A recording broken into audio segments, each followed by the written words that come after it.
Is it feeling better? Much better thanks to you. I'll take good care of it. In the most expensive estate in the city, where marble floors met cold hearts, no one noticed the quiet man who opened the gates, drove the cars, cleaned the house, and carried bruises in silence. But heaven was watching, and love was already on its way. Kingsley Adebayo rose before the sun, his muscular frame silhouetted against the dim glow of the estate's security lights. As the gateman, driver, and all-around house help for Victoria Adebayo, his days blurred into a relentless cycle of servitude. He polished her fleet of luxury cars until they gleamed like mirrors, reflecting not his dignity but her disdain.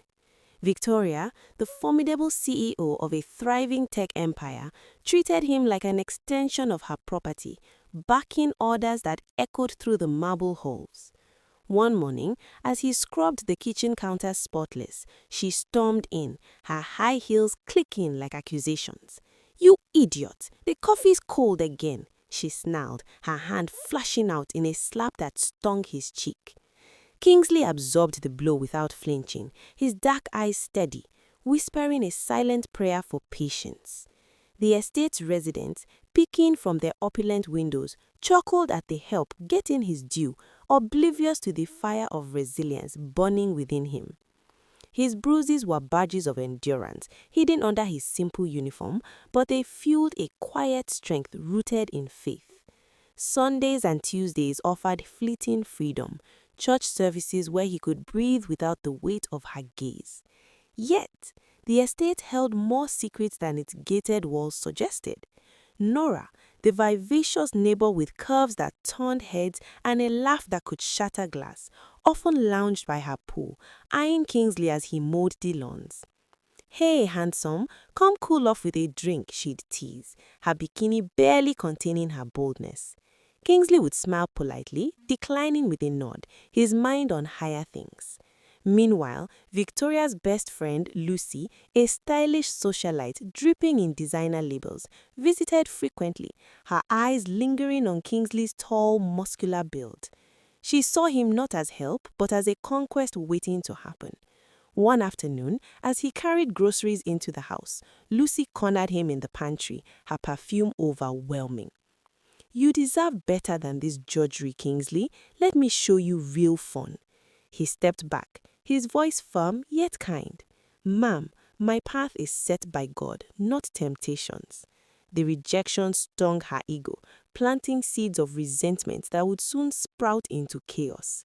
Kingsley, unaware of the brewing storm, focused on his duties, his humility a shield against the estate's superficial glitter. The abuse escalated subtly at first, like a gathering storm. Victoria, emotionally scarred from a past betrayal, projected her pain onto Kingsley. One evening, after a board meeting gone wrong, she found a speck of dust on her favorite vase and unleashed fury. "How dare you neglect this?" she screamed, shoving him against the wall, her nails digging into his arm. He beat backwards, cleaning the invisible floor while blood trickled down his skin. The estate whispered rumors. Some pitied him, others mocked his silence. But Kingsley found solace in scripture, reading verses under a lone bulb in his tiny quarters. His loyalty wasn't blind, it was disciplined, a testament to his belief that endurance forged character. As night fell, he gazed at the stars through his cracked window, wondering if destiny held more than this gilded cage. Little did he know, love's arrival was imminent, disguised in the form of a gentle soul who would upend everything. Intrigue simmered beneath the surface as Kingsley overheard Victoria on a late-night call, her voice laced with venom about a family secret she buried deep. "No one must know about that half-sister," she hissed into the phone, slamming it down before retreating to her lavish bedroom. Kingsley dismissed it as irrelevant, focusing instead on the next day's chores. But the estate's cold hearts pulsed with unspoken dramas. Neighbors gossiping about Victoria's rise to power, fueled by ruthless deals and hidden alliances. Kingsley's quiet dignity stood in stark contrast, earning him silent admirers from the staff from nearby homes. One such admirer, a gardener, confided, "You are like a king in rags, brother." Kingsley laughed softly, the sound rare and warm, masking the suspense building in his life. Would he break under the pressure or rise like the dawn he greeted each day? Church became Kingsley's sanctuary, a modest building on the estate's outskirts where hymns drowned out the echoes of slaps and shouts. Every Sunday and Tuesday, he slipped away after his duties, his worn Bible tucked under his arm. The congregation was a mix of the humble and the hopeful, their voices rising in unity.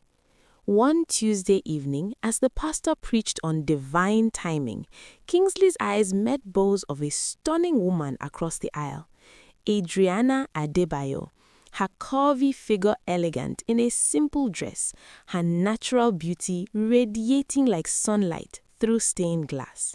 She smiled shyly, and something stirred in him, a connection pure and profound.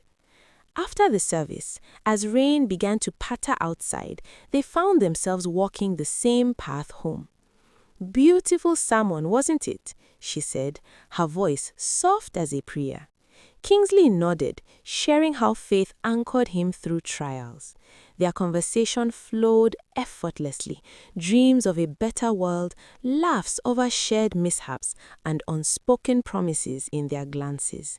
Adrianna, God-fearing and kind, felt drawn to his quiet strength, unaware of the shadows he carried. As weeks passed, their walks became ritual, weaving romance into the fabric of faith. Adrianna opened up about her life, raised by a single mother, now working as a teacher, her heart yearning for genuine love. Kingsley listened intently, his muscular arms brushing hers accidentally, sending sparks neither acknowledged yet. One night, under a canopy of stars, she confessed a childhood memory of praying for a soulmate who valued integrity over wealth. Kingsley chuckled, a deep, resonant sound that made her heart flutter. "God has a funny way of answering," he replied, his dark skin glowing in the moonlight. But suspense lingered. Adrianna noticed his occasional winces, bruises peeking from his sleeves, but he deflected with humor. "Just a clumsy gateman," he'd joke, steering talk back to lighter tales. Their bond deepened with soft touches, a hand on her elbow to guide her over puddles, shy smiles that promised more. Yet the truth of their linked fates hovered like an unseen storm, ready to shatter the serenity. Temptation tested the edges of their budding romance, adding comedy to the mix. Nora, spotting Kingsley leaving for church one evening, sauntered over in a skimpy outfit. "Off to pray again? Why not worship at my altar instead?" she quipped, batting her lashes. Kingsley blushed, stammering a polite refusal that left her laughing. "You're too good for this world, Kingsley."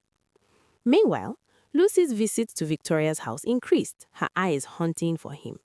During one pool party, she accidentally spilled wine on his shirt, insisting he remove it. "Let me help you dry off," she purred.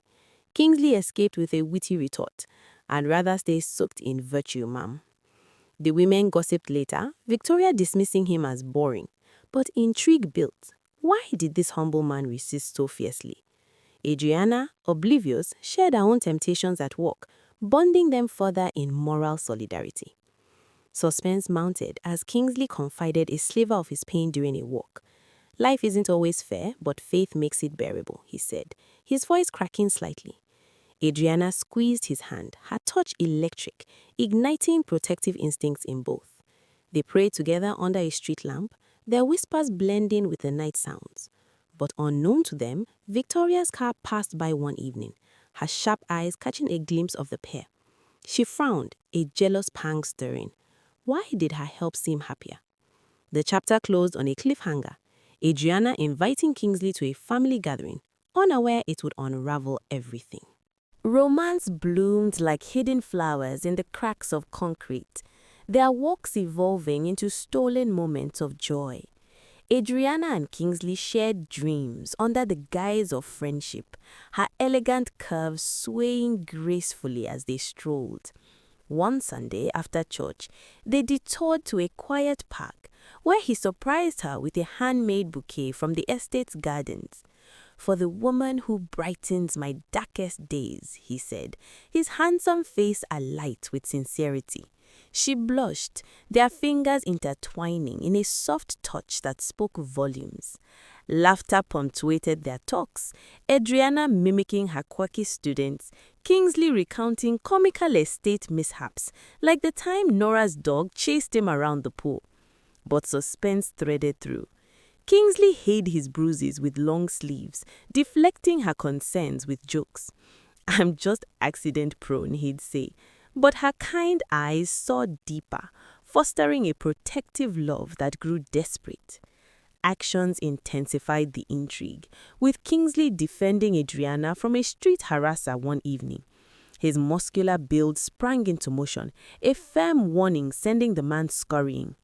"No one touches what's precious," he growled, then softened, pulling her close. Her heart raced, the embrace charged with unspoken passion. Comedy lightened the tension when Nora ambushed them on a walk, flirting shamelessly. "Two's company, but three's a party," she exclaimed, winking. Adrianna raised an eyebrow, and Kingsley stammered, "We're just praying." The women shared a laugh, but Nora's crush added layers of temptation, testing Kingsley's loyalty. Meanwhile, Lucy plotted subtly, whispering to Victoria about Kingsley's secret life, fueling her boss's suspicion. The estate buzzed with whispers, residents betting on when the help would crack. Their fate anchored the romance, with Tuesday prayers turning intimate. Adrianna shared verses on love's endurance, her voice a melody that soothed his soul. One night, rain poured, and they sought shelter under an awning, bodies close, breaths mingling. "I feel like I've known you forever," she whispered, her lips inches from his. Kingsley cupped her face, a shy kiss brushing her forehead, pure, promising more. But the plot twisted subtly. Adrianna mentioned a half-sister she'd never met from her father's other life. Kingsley froze, a chill unrelated to the rain, but dismissed it. Suspense built as Victoria's abuse hints reached Adrianna through estate gossip, her worry mounting. "Tell me what's wrong," she pleaded, but he smiled. "Soon, my love." The chapter picked with over-the-top intrigue, Kingsley discovering a locked drawer in Victoria's office while cleaning, curiosity tempting him. Inside, photos of a younger Victoria with a man resembling Adrianna's description of her father. He slammed it shut, heart pounding. Could it be? Comedy relieved the tension when Lucy tried bribing him with cash for a date. "1,000 for one night," she offered. Kingsley laughed. "My soul's priceless." Rejection fueled her vengeance, setting the stage for chaos. Nora's flirtations escalated into comedic chaos, her bold personality clashing with Kingsley's discipline.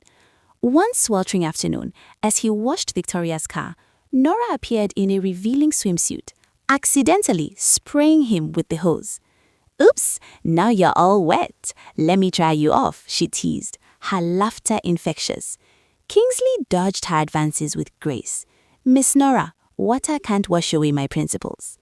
The estate erupted in giggles from onlookers, but beneath the humor lay suspense. Nora's crush bordered obsession, whispering hints to Victoria about Kingsley's resistance. Meanwhile, Lucy's entitlement boiled over during a lavish dinner party. Cornering him in the kitchen, she confessed dramatically, "I want you, Kingsley. Name your price." His rejection was firm. "I can't lose my job, and I won't sell my soul." Humiliated, Lucy's eyes flashed with revenge, plotting to expose his church escapes. Romance with Adrianna provided refuge, their walks now laced with passionate whispers. One evening, in a secluded spot, she traced his bruises gently. "Who does this to you?" she asked, tears welling. Kingsley pulled her into an embrace, their first real kiss igniting like fireworks, soft then fervent, bodies pressing in desperate need. "You're my light," he murmured. But actions interrupted, a sudden call from Victoria demanding he returned early. Rushing back, he found her waiting, furious over a misplaced file. Her slap echoed, but Kingsley stood taller, his love for Adrianna fueling inner strength. Comedy ensued when Nora crushed their next walk, offering Kingsley a magic potion drink. "It'll make you forget that boss of yours." Adrianna playfully shooed her away. The trio's banter lightened the mood. Jealousy festered as Lucy confided in Victoria, exaggerating Kingsley's disloyalty. "He's sneaking off with some woman," she lied, stoking Victoria's control issues. The boss's scrutiny intensified, installing cameras that Kingsley cleverly avoided. Suspense built during a church service, where Adrianna noticed Lucy tailing them. Had she followed? Kingsley dismissed it, but the net tightened. Their romance deepened with protective gestures, Adrianna gifting him a cross necklace for strength. "Wear it always," she said, her curvy form leaning in for another stolen kiss. The chapter climaxed with over-the-top temptation, Lucy ambushing Kingsley alone, offering not just money, but a job in her company. "Leave that witch and be mine." His refusal sparked her fury, vowing, "You'll regret this." Intrigue peaked as Kingsley overheard Victoria on the phone mentioning burying the family secret forever. What secret? The stage set for escalation. Victoria's abuse reached new heights, her emotional brokenness manifesting in violence.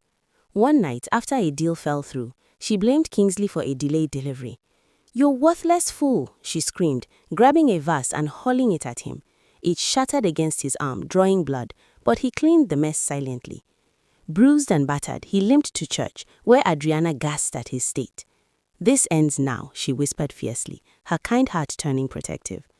Their romance intensified, desperate hugs, emotional confessions under moonlight.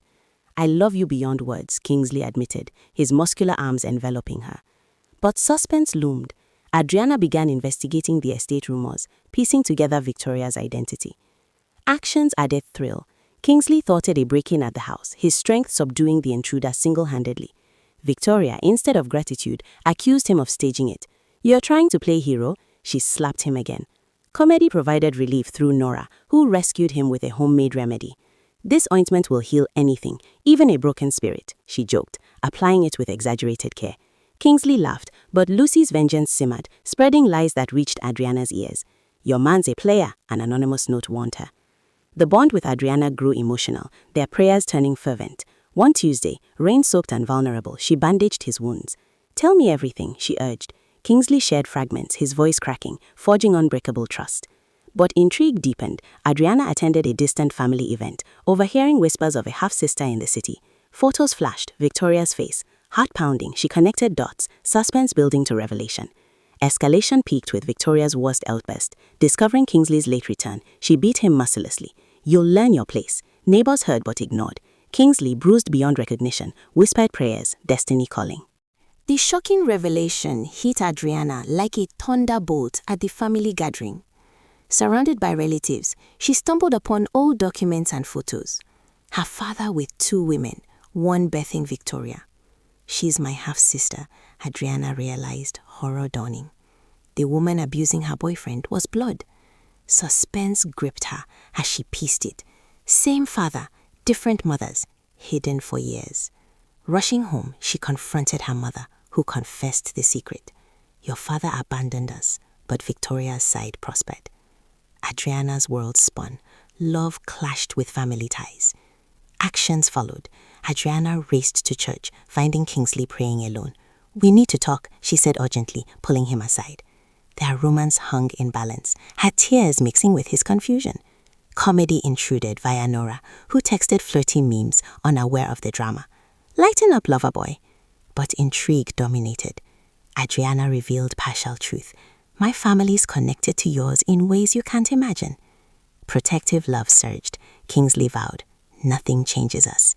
But the plot twist deepened. Victoria, sensing shift, rifled through Kingsley's things, finding Adrianna's necklace. Jealousy flared. Who was this rival? The chapter ended on edge, Adrianna deciding confrontation, heart torn between sister and soulmate. Confrontation exploded as Adrianna stormed Victoria's luxury house, documents in hand. "Sister, you're my sister," she demanded, voice echoing. Victoria paled, denial crumbling under evidence. Kingsley watched in disbelief, the truth detonating like a bomb. "She's been abusing you, my love," Adrianna cried. Actions ensued. Victoria lunged in rage, but Kingsley stepped in, his muscular frame a barrier. "Enough," he said firmly, voice calm but thunderous. Chaos reigned. Lucy and Nora arrived, drawn by screams. Comedy in Nora's quip, family reunion gone wrong, but suspense held. Victoria broke, admitting jealousy over their father's favoritism. Romance triumphed. Adrianna chose Kingsley, their embrace defiant. Victoria's world shattered, guilt overwhelming. Karma struck. Victoria faced consequences, her company scrutinizing her behavior. Victoria's breakdown was profound, tears streaming. She begged forgiveness. "I was blind," she sobbed. Kingsley spoke up. "Pain doesn't justify cruelty." Adrianna mediated, her kindness bridging divides. Resolution brought triumph. Kingsley resigned, but Adrianna's connections offered him a managerial role. Their wedding was joyous, faith central. Comedy lingered. Nora toasted, "To the Gateman who dated my heart," platonically. Lucy, humbled, apologized. The man she beat became the man she lost. The sister she ignored became the woman who taught her love. And the Gateman everyone overlooked walked through the biggest gate of all, his destiny. If you enjoyed this story, you should also enjoy the story on the screen.